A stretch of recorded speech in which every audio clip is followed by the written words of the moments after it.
எங்கள் அம்மா மாதிரி எந்த அரசியல் கட்சி தலைவரும் வர முடியாது அப்படின்றதுக்கான ஒரு சின்ன உதாரணம் தான் இந்த பதிவு. 1996 சங்கரன் கோவில் சட்டமன்ற தொகுதியில் முறையாக எம்எல்ஏவாகி சட்டசபைக்கு போனவர் தான் திரு சி கருப்பசாமி. ஃபேமிலி பின்புலமெல்லாம் பெருசாக இல்லை, ஒரு சாதாரண குடும்பத்தில் பிறந்து வளர்ந்து பாடகராக இருந்தவர் தான் ஐயா சி கருப்பசாமி அவர்கள். திருநெல்வேலி மாவட்டத்தில் புளியம்பட்டி அப்படின்ற ஒரு சின்ன கிராமத்தில் பிறந்து வளர்ந்தவர் தான் ஐயா கருப்பசாமி. 2001 2006 வரைக்கும் ஆதி திராவிடர் நலத்துறை அமைச்சராக, கால்நடை பராமரிப்பு மற்றும் விளையாட்டுத்துறை இளைஞர் நலன் துறை அமைச்சராக பதவி வகித்தவர் தான் ஐயா சி கருப்பசாமி அவர்கள். ஒரு முறை அம்மா அவங்கள கூப்பிட்டு பேசும்போது அம்மா ஒரு கேள்வி கேட்குறாங்க, அவர் ஒரு பதில் சொல்கிறார்.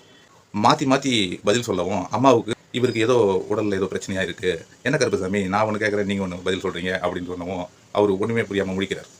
அவரை அப்போலோ ஹாஸ்பிட்டலுக்கு செக்கப்புக்கு அனுப்புகிறாங்க. செக் பண்ண பிறகு தான் தெரியுது அம்மா சந்தேகப்பட்ட மாதிரியே அவருக்கு ஒரு பிரச்சனை. என்ன பிரச்சனை அப்படின்னா கேன்சர். உடனே அம்மா மருத்துவமனை நிர்வாகத்துக்கிட்ட அவரை தீவிரமாக சிகிச்சை கொடுங்க அப்படின்னு சொல்கிறாங்க.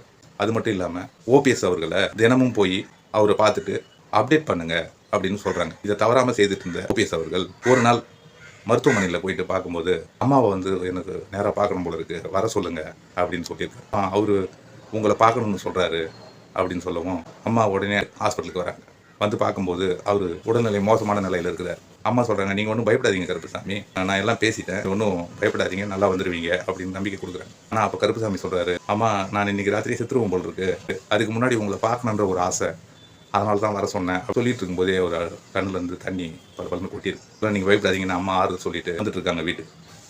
அதே மாதிரி அவர் சொன்ன மாதிரியே அன்றைக்கி நைட்டு இறந்துடுறாரு. அம்மா அவர் உடலை அரசு மரியாதையோடு அடக்கம் பண்ணாங்க.